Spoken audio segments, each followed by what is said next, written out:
Okay.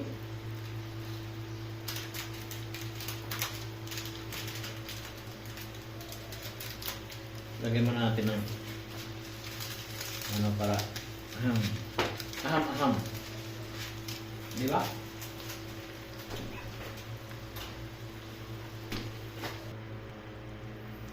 Yan na. May tabaw na siya.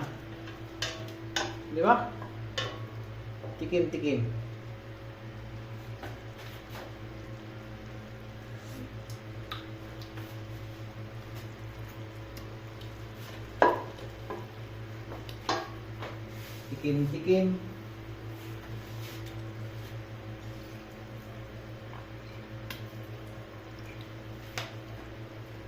Tikim. Tikim.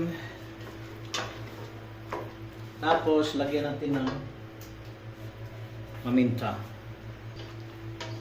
Halo. Diba? Halo.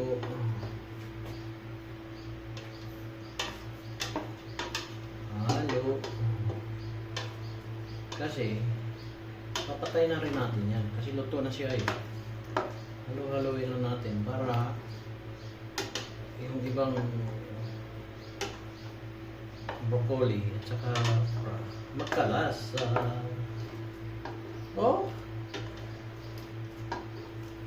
Okay yan para